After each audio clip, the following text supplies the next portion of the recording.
तुम्हाला जर वाटतं की एकदा हेल्थ इन्शुरन्स घेतला तर 100% आपला मेडिकल एक्सपेन्सेस कव्हर होतील, तर तुमचा क्लेम रिजेक्ट होऊ शकतो. कारण पॉलिसीमध्ये त्या 2 गोष्टी जाणून घेणं सगळ्यात महत्त्वाचं आहे. पहिला आहे वेटिंग पिरियड पॉलिसीचे, कारण प्रत्येक पॉलिसीमध्ये काही वेटिंग पिरियड्स असतात, ज्यामध्ये काही डिसीज तुम्हाला 30 दिवसानंतर कव्हर होतात, काही 2 वर्षांनी, काही 3 वर्षांनी, काही 4 वर्षांनी. तर हे कुठले डिसीज आहेत हे पहिलं जाणून घेणं महत्त्वाचं आहे तुमच्या पॉलिसीमध्ये. आणि दुसरी गोष्ट आहे सबलिमिट आणि कोपेमेंट. तुम्हाला काय वाटते की तुम्ही पॉलिसी घेतला तर सर्व कव्हर होईल, तर असं नाही.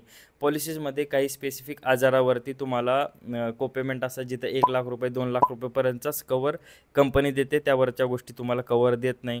किंवा तुमच्या रूम रेंटला कॅपिंग असेल 1% 2% ऑफ सम एश्युर्ड, तर तुम्हाला चांगली रूम घेता येत नाही आणि तिथं तुमचे अर्धे मेडिकलचे खर्च तुम्हाला स्वतः द्यावे लागतील जर तुमच्या कोपेमेंट असतील पॉलिसीमध्ये, किंवा मग रूम रेंटला लिमिट असेल तर. या गोष्टी जर पॉलिसीमध्ये तुम्ही चेक केला नसाल तर चेक करा. आणि तुम्हाला अजून काही आमची मदत पाहिजे असेल, फ्री ऑफ कॉस्ट कन्सल्टेशन पाहिजे, तर या नंबरवर व्हॉट्सअप किंवा कॉल करा.